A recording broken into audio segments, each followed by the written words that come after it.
you're never going to have a successful piece of content if you're just slapping something on the internet, or you rarely will. It still has to have the same layers of thought and strategy that you would do if you were doing a higher end piece of content. You just don't have that same production value sitting on the cost center of it. Hello and welcome back to The Alchemists, a limited series podcast you'll come to think of soon as your lovable, know-it-all friend for State of Social 2024. My name is Andrés Lopez Varela, but you can call me ALV.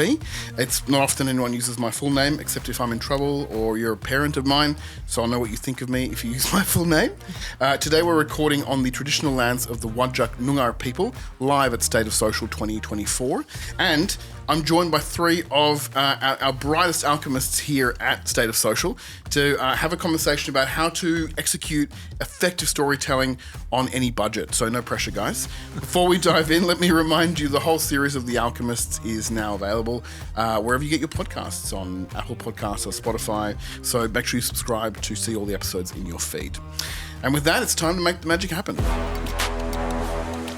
Joining me in the studio today is Bec Smith, the CMO of Summit. Bec, hello, how are you? Hello, good. Thanks for having me. So good to have you here. Thank you.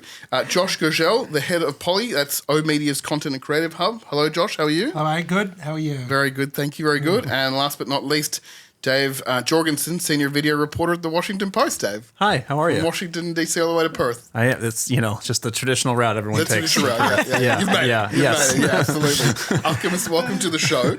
And actually what I love about this combination is that the three of you have lots of experience with getting big ideas to work, or experimental ideas to work on tight budgets, and kind of having to prove the ideas, I should say, regardless of the circumstances. And so I was really happy to be able to put you all in a room together to have this conversation, because, there's a lot to learn, obviously. We've heard about Nike today and about, Oreo and, other big brands. But I think there's just as much to gain from understanding how these kind of small, scrappy, creative ideas and organizations can tell stories in a way that creates an impact for an audience and a brand. So I want to start by asking each of you to share the biggest lesson that you've learned from executing an idea that had only a small budget attached to it. Cool. Well, I've had the privilege of working on a lot of different sized brands, Yes. But one of the ones I think is probably the most famous, I suppose, is Frank Green. Yes. So they're reusable bottle and cup company that essentially now has almost a cult product for Australia, which is a 1 litre water bottle. So we went through a huge growth journey while I worked there. It's Australia's answer to the Stanley Cup. It is. Yeah, it is. It is. Before the Stanley Cup became the Stanley Cup, but we won't argue. But yeah, and we had a very interesting campaign there, which actually, to remove the veil, we didn't create in order to deliver what it delivered, but it had some really exciting outcomes, I think, from a budget perspective. So we launched a campaign called Lucky Bag, which at the time was just due to solve an operational problem, which was to move some older colours and some older stocks, because we're doing a big transition of the brand. Yep. But what we did, I think, through that, so we created a product that was called the Lucky Bag, which is a big thing in Japan. It's a concept called Fukuburu, which a lot of the big brands do over there. And what you do is essentially have a product bag full of certain value. You sell it for a cheaper value, and then every now and then there's a lucky bag. So you get a special prize in some of the bags, and it's a bit of a gamble what you're going to get, right? And so we copied that concept thinking we were going to move through about 1,000 bags, and we ended up being much, much more successful than that, mainly because we kind of inspired this generation of content creators to create content for their audiences. So we were lucky, our target market and those content creators were probably very aligned. Yep. But what I loved about that campaign is that these content creators just wanted something really cool and fun to engage their audiences with. So unboxing this lucky bag, which either had an amazing lucky outcome, or you got the ugliest Frank Green bottle that you'd ever seen in your entire life, was equally entertaining to their audiences, right? So I just thought that was such a good learning, and something that I've thought a lot about in campaigns after is thinking about my target market not just as my consumer, but also as this sort of generation of content creators that are looking for things that they want to share. Yeah. And we know that as brands, it's hard to be content creators all the time. So if you can make their lives easier and they can create content content for you, it's a really good budget hack. I like that. That's a great idea. That's a very, very good idea. What about you, Josh?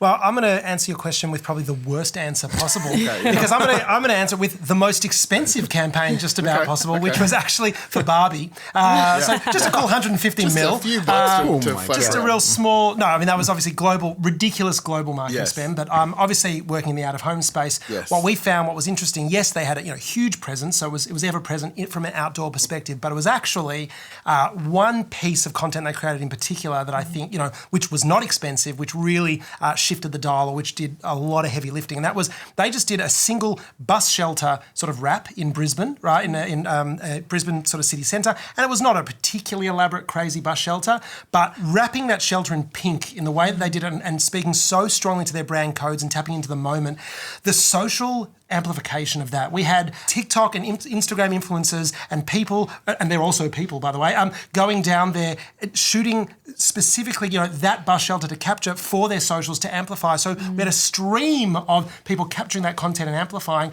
which really, for the budget that was spent on that single one bus shelter, the online, the virality, but the reach and the amplification and the celebration that tapping into that moment and bringing that moment to a physical space in the public domain. Right?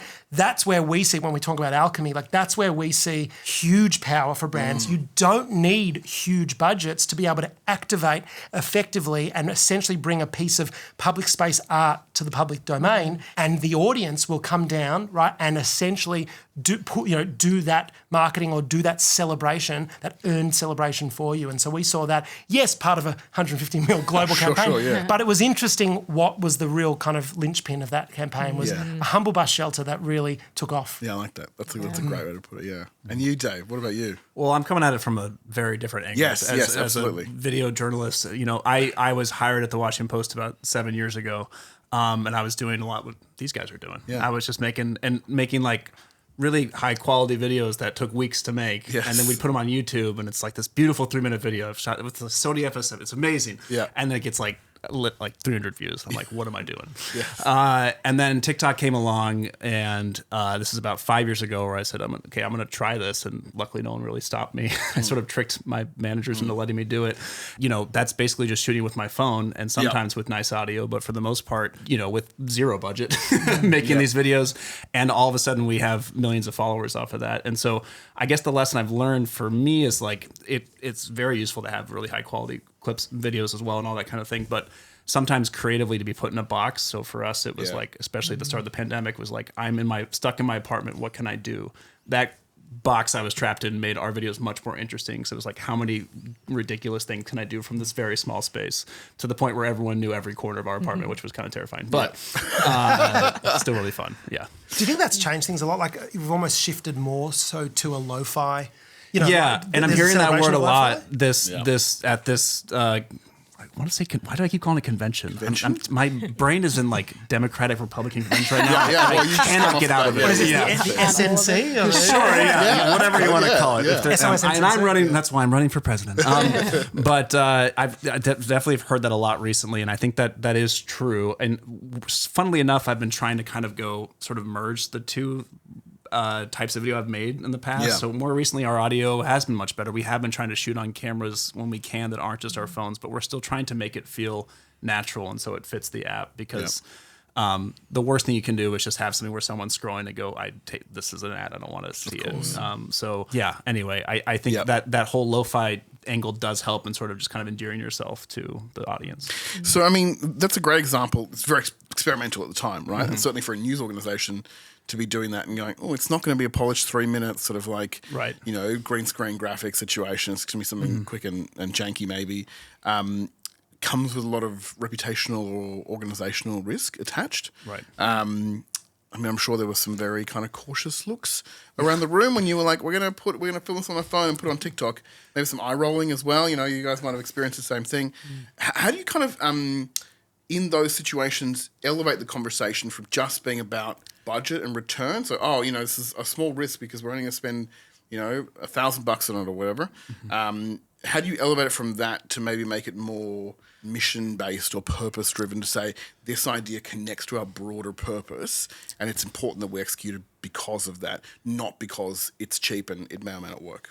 Yeah, I think a lot of it is, it's kind of cheesy, but it is about building trust. Yep. And so I had already, again, I'd been at the Post about 2 years when I started this. So I'd built the trust across the newsroom with people. Yes. And so people were like, I don't know what, like, I mean, part of the reason we got away with it because no one had even on their phones yet. So they didn't know what we were doing. You were he doesn't, he's just first movers. Yeah. And so that helped. But also the other thing I did, which was part of the trust building, was I started putting as many people in the videos as possible, including like at the time our executive editor, who's like a world famous executive editor. He's since retired.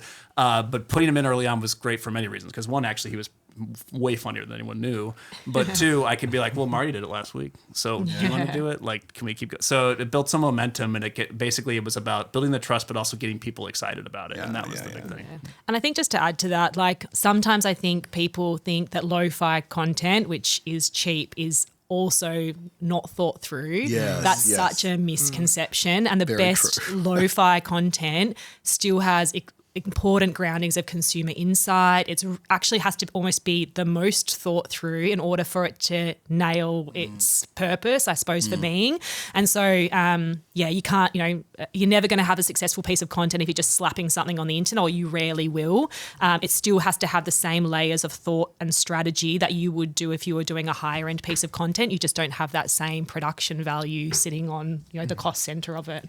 It's so much harder to make something simple, isn't it? You write a 1,000-page novel, but to make that into a 10-page synthesis is really 100%, difficult. And I think for us, when it comes to pushing big ideas or exercise or getting brands to exercise a certain level of bravery, we really just lean into the power and importance of creativity.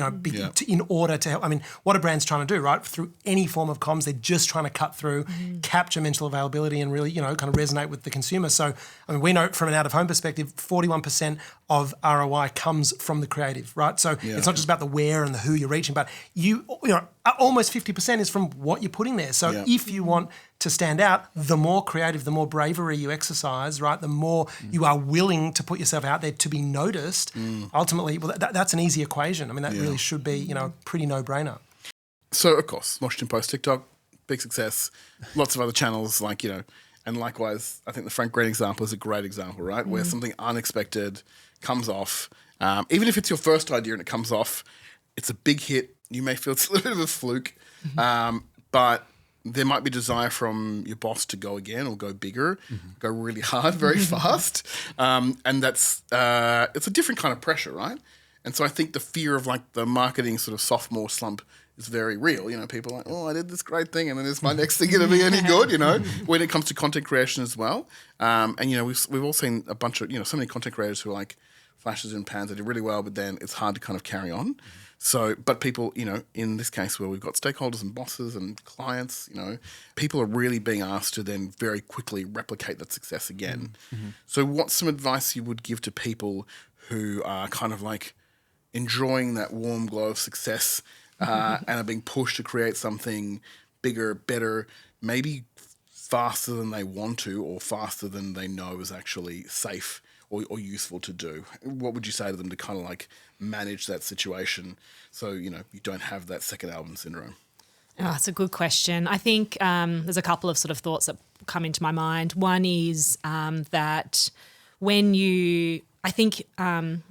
part of the benefit of creating this type of content is that sometimes you don't really know what's going to land. So I think setting up a culture of going, this is a little bit of risk taking, but it's low level risk taking. So we try this and we sort of see what type of reception that we get. And if we start to see that it's getting a bit of traction, we can start to put a little bit more behind that. So being open, I think, to creating different types of content and being open to the fact that some of that content's going to work and being able to respond really quickly to that is really beneficial. So that's probably where my mind goes, is less about kind of the bask of the glow and more going just keep pushing, keep trying things and try and create that culture that's okay. Make it something that's kind of accepted rather than a fluke, I guess. Yeah, 100%. What do you guys think? Would you agree with that? Yeah, I think you just kind of landed, or maybe you weren't, I don't know. But part of that for me is that like knowing that it's almost inevitable to have a follow-up video at one point that's not going to do as well. Yeah. And like being okay with that, both everyone involved, understanding that doesn't necessarily mean anything bad. It's just like you're trying new things, and it allows you to keep trying new things. Because if you go, oh, we tried this other thing and that didn't work. Let's go back to what we did the first time. That's not necessarily the move. You want to just keep not literally just throwing stuff at a wall necessarily, but at least like being open to evolving it, because that's been the big thing for us is like, how can we evolve this content to something new and different, to the point where now the stuff we did 5 years ago is almost completely different from what we're doing today, and that's a good thing. I would say if you want to avoid second album syndrome, just listen to Metallica's Ride the Lightning, because that is a damn good second album. Yeah. But more so, I think that's good advice. It's about what did they do? Well, and I think the key actually is always, and here they are. No, the key I think is always also just back to the objectives, because at the end, if you're always anchored in the objective of the content, in what you're trying to achieve, and the objectives typically, if you have seen traction, you have seen success.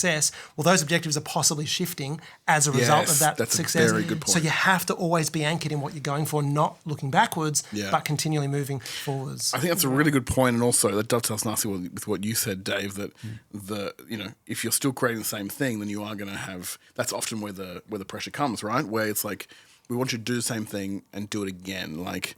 Like if there's a Barbie sequel, you can't wrap the same bus shelter. You can't do that again. Like it's about moving on from that in a constructive and creative way, because you may also have other priorities that are competing as well. So, being realistic about that, I think, is important, right? Yeah, absolutely. I mean, it's funny. That's now I'm just thinking about different media, and right? Like movie sequels and things where the best ones are the ones that, there's a little bit of like almost a nostalgia factor maybe, but that is not the point. The point is that it's totally different, and it's a continuation, not just remember that thing we did before? Let's do it again. Yeah. And the other, Anchorman too? Yeah. So the other thing I would add to that, Speed 2. Oh my God. I thought about that for a long time.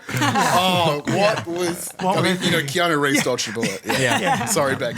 That's okay. Speed 2. I'm happy to have that in my mind. Patrick is carrying your movie. It's not good. No, the other thing I was just going to say is that can really help is listening to the feedback and to your community as well. So whenever you launch these type of content, read the comments, see what type of content is kind of rippling out from the content that you've created. Because I think often people will tell you what they want to see next. In a way, you've just got to be really receptive to listening to your community and the feedback they're giving you. So that's another way to, I suppose, hope that you're kind of moving in the right direction, even if it's not 100%. I agree. I think that's a really interesting way also to make sure you don't, misspend your budget as well, by just sort of, because if they're asking for something different, then you can take that evidence back and say, look, we've only got $12 to rub together here, so let's do it, use it wisely.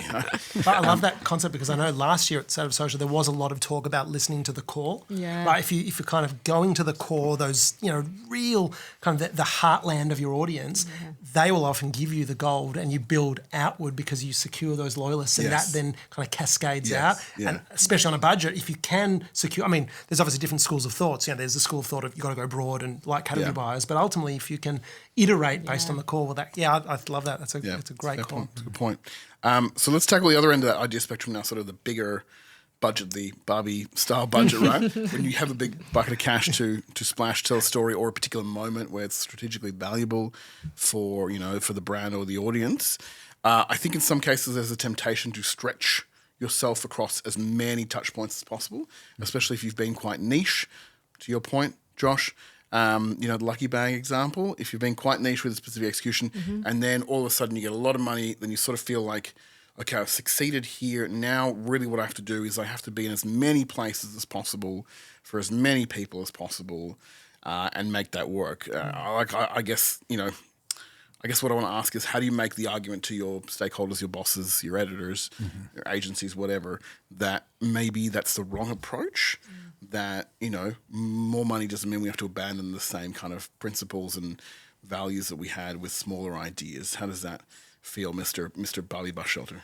Well, again, I'm again, certainly working out of home, we're so aware that like out of home never exists just in a vacuum. It's always part of a wider media mix. Yes. And I think that's really important always to be conscious, right, of, again, back to the objectives, but also, what media are we using and why? Because that then comes down to it. But then more than that, I'm passionately a believer on how are those media channels working together and telling a consistent story, and how are we actually leveraging them actually to kind of even create episodic type, creative episodic storytelling that works through multimedia channels. Because we know, like, the fresher, the more extensive, the touch points with a brand, right? The greater the salience, the more it's going to resonate, the more it's going to be there when we want consumers to consume. But it's how that consistent story is told through media. It doesn't mean spray and pray, kind of being everybody. It means that whatever channels you're choosing through good, consistent, data-informed media planning, then creatively are being executed, in tandem to tell consistent story and leverage every exposure to kind of keep reinforcing, a salient message. Yeah, that makes sense. That makes sense. I mean, I guess Dave, in your line of work, we've conquered TikTok, or we've conquered YouTube. Let's move on to the next thing. At some point, do you go, we are spread? This is ridiculous. That's exactly it. Way too thin. In fact, and then someone will say, just take the TikTok video, put it on YouTube. You're like, no, it's not how it works. Like. No. How do you kind of create that balance? I think, again, through the creator lens, it is sort of knowing your limits and knowing that limits are good things. Yes. So, for instance, somewhat recently, there was this idea of hey, do you want to manage a team? And I was like, I think it'd be great to have a team, but I think if I were managing the team, I wouldn't get to do what I'm really good at. Yeah. And I think, so it was this really kind of difficult conversation of let's do what we can, but also I want to make sure that what I'm good at, I keep doing that versus this is a very common thing also in journalism, that when someone's really good, they get promoted to editor, and in fact then they're just miserable. It's a different job. Yeah. Not necessarily, but they can be. Yeah. And I don't think that, I think limits are a good thing. And so we are on YouTube now, but we took a long time until we started doing that. And then when we did that, we were very deliberate and we were very slow with it. And we waited until, and then once we got that success, we're like, okay, great, we can kind of roll with this now. But we didn't want to, we can really just dip our toes in, because the thing is that we don't want to be risk averse, but at the same time, we already have something that's working. So we want to make sure that we don't hurt that by throwing everything against the wall. You don't want to leave behind the community and the audience. Exactly. It's already being served. Just we want to build the audience, but we don't want to suddenly, get rid of the people that made us popular. I think that makes sense. Bec, I mean, I know you've worked at a few different places that, have not had ginormous Nike-sized budgets, but surely there's been examples where there's been an opportunity to sort of go, we're going to tip a lot of money into this. We expect it to be everywhere for everyone. Yeah. How do you respond to that? Do you like that? Is that are you let's do it, thumbs up, or do you go, I'm not quite sure? I want to obviously sell a lot of products, so I'm happy with that. But no, I think for me, it comes back to really understanding more the brand and the business strategy. So what am I trying to achieve over time? Is it just about selling the same product to a wider audience of people? Yes. It was quite interesting from a sustainability perspective. We used to have that debate all the time. How many bottles is too many bottles, where we're not living out our purpose of driving sustainable behaviour anymore. So we don't want to just be contributing to materialism all the time. You've got 10 Frank Green bottles in your house. Maybe you've got too many, and a lot of people would. So no offense to them, keep using them. Thank you to them. Thank you. No, but as an example with Frank Green, right? What was the journey that we wanted to take people on? So we had quite a large suite of different products, different types of reusables, some that were easier to engage with than others. So everyone's used to these days having a reusable cup and a water bottle maybe, but what's the transition beyond that? Is it food containers, or is it other types of products? And what am I trying to drive as a marketing team over time? Is it, or it might be global expansion. So great, I've got a good audience now in Australia, but what am I trying to achieve in Southeast Asia or US or wherever it might be? So I think for me, it was less about when the money starts to roll in, it's about growth. And where's that growth coming from? Is it cross-shopping and cross-selling, or is it expansion? And how am I putting my money down in the right places to do that? And that often kind of means that although you feel like you've got more money, you're trying to do more with not as much money. The budget doesn't stretch. You always feel like you're chasing the budget, if that makes sense, because you're trying to stretch beyond your means consistently. And I actually love that as a challenge. That's something I find really interesting as a marketer. So I love to kind of play in that space. It's interesting to think about the fact that if you're presented with an opportunity, not just be dazzled by someone giving you a team or giving you hundreds of millions of dollars, a shitload of money, but actually go, this is great. I love this enthusiasm, but could we redirect it into this particular way, because that's going to be a more effective way to tell our story. And also not just jumping on the next hottest thing, the next hottest next shiny bit. Exactly, the shiny new thing. Making sure that there's always a reason to engage or a reason to be dipping toes in new platforms or in new channels, right? And again, does it serve the metrics of success? Because only then is it going to marry up. Otherwise, it will either be wasted money or worse, the brand comes off looking really bad. As part of that. And that's my personal biggest fear. Because again, I don't have to worry about money in the same way where I'm just like, I do not want someone to go, oh, they've fallen off. Like that would break my heart if I saw that. And I don't think if I have, or luckily I've avoided if it's happened, but I'm guessing that. Well, there's still time. Yeah. This is the moment. I think this is interesting. This conversation's really made me realize that old adage of like that execution of the idea is like 90% of its success. Like that's actually very true. There's a lot of chat in our industry about the creative nature of ideas and stories, and like ideas seem though to be like a dime a dozen really. And even obviously I think this is naturally the case at a marketing conference event. Convention even. Yes. Thank you. Maybe it's the MNC marketing. Like naturally, it's sort of these conversations about great ideas, quote unquote, really float to the surface. But it's not until that idea is brought into the world that it actually has an impact. The Lucky Bag is a great example, I think, of like an idea, not even an original idea, but an idea that then adapted actually in the right way has a giant impact. Like. Do you think we're fetishizing? Do you guys think we're fetishizing creativity too much? Are we sort of, should we be heaping more praise on the execution of the idea rather than like, the germ or the seed of an idea? Josh is nodding violently. So it's something I think about all the time. And I think, to your point, there's the execution of the craft, right, which is as powerful as the idea itself. But I think also, for me, you come to conventions such as this, and naturally, there's a myriad of case study videos that are shown, right? And great examples, and we all get really excited, right?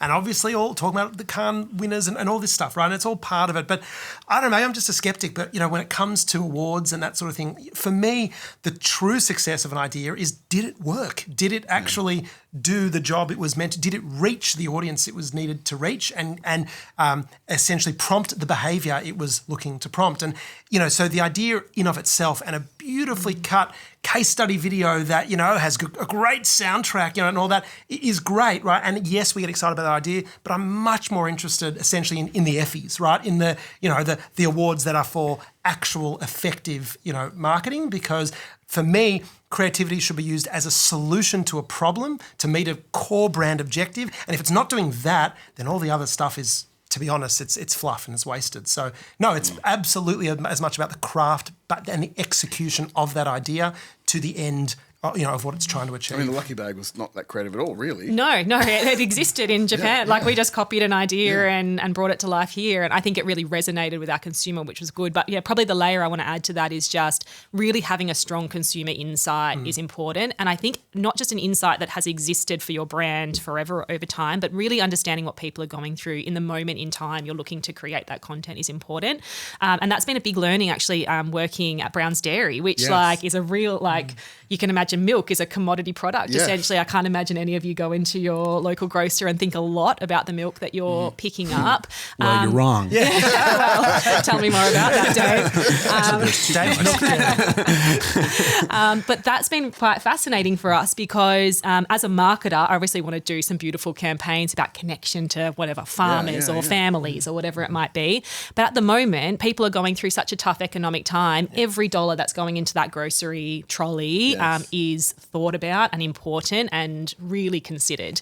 And so what we need to be as a brand, for Brown's Dairy that's been with WA consumers all the time through the highs and lows of 138 years is a brand that is with them in this economic time. And that is making sure they can have their milk in the most affordable way possible because it's a brand that they've always had in their fridge and a brand they still want to have in their fridge if they can afford to have it in their fridge.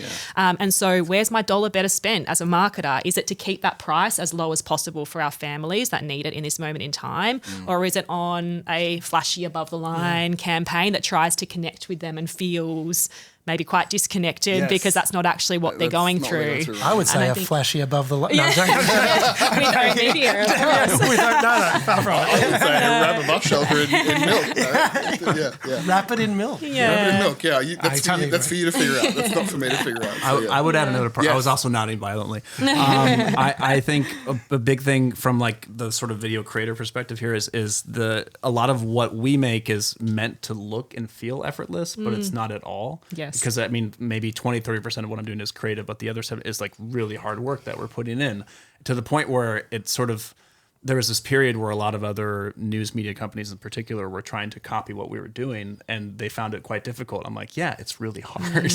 and they were coming like, how do you do this? I'm like, well, like there's not just, we had this idea and we executed it. Like there was a lot of work and a lot of people and thought and a lot of approval processes and all these things that I think it's meant to feel effortless, but it's not at all. So. I think in many ways, maybe journalism is the best example of that, because the idea of the story, if you like, it's supposed to be very digestible. Yeah, but, exactly. But we've done all the research. We've done everything. You've done the interviews. You've done the, somebody's sub-editing, somebody's fact-checking. Right. Like all that stuff, 90% of the journalism is in the legwork, is in the right. I used to have a friend who's a journalist, had an old editor, used to call it shoe leather work.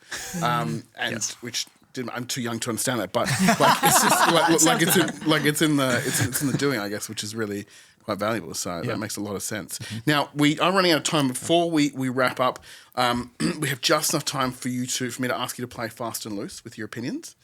So I have some questions that are going to make you feel a little bit uncomfortable, a little bit clammy maybe. But the whole point is you can play it fast and loose. You're Alchemists. It's a safe space. Okay. None of your actions have consequences, right? Great. So I'm going to pick one of you randomly to answer each question, and the rest of you can... We're picking us at random. Yeah. Well, I'll just look at one of you and I'll choose you. Yeah. And then everyone else can then just, agree, disagree, fall off their chairs, whatever feels right, Great. Bec, congratulations. You're going to go first. Oh, thanks. Can't wait. So as an alchemist... You rewrite the laws of the universe with your new discoveries. Everything you learn, it's like new knowledge, right? Mm-hmm. What's the latest new thing that you've learned that you want people listening to know about? So we've just launched this really cool campaign for Browns, which is the Dirt Dessert campaign. I don't know if anyone's a Dirt Dessert fan, but it's a very nostalgic West Australian product, and it's a really exciting launch for the dairy because it's something our consumers have asked us for 12 years. And it's been really difficult to bring back. And I think a big learning from that for me has been kind of actually coming back to the communication earlier about those sub-communities and really like listening to that sub-community and using them as this powerful force to drive the foundation of a campaign in a really authentic way. And that's been a really cool opportunity and cool learning, is sort of listening and listening to that sub-community and just giving them what they want and allowing some really fun, joyful marketing to come out of that. And that's probably my other piece of that is marketing. I think sometimes we feel like it needs to be serious and insightful and but sometimes people just want a little bit of joy and a bit of fun and a bit of a laugh. We should be taking it so seriously. Yeah, seriously. That's a good lesson, I think. And I think, if I can give that to you in a nice little tub of Dirt Dessert Yogo, then happy days. We will. So delicious. That's probably just a I think I saw an ad in the airport. And I Googled that immediately to figure out what it was. Yeah. Strange WA things. It is a weird WA thing. I would say just on exactly that point, joy.